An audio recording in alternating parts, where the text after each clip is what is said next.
श्री स्वामी समर्थ. जीवनाचं मूळ कसं असतं?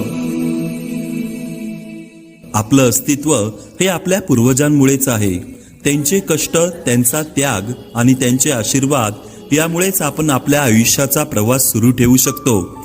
भारतीय संस्कृतीत या ऋणांबद्दल कृतज्ञता व्यक्त करण्यासाठी अमावस्या हा दिवस अनमोल मानला जातो.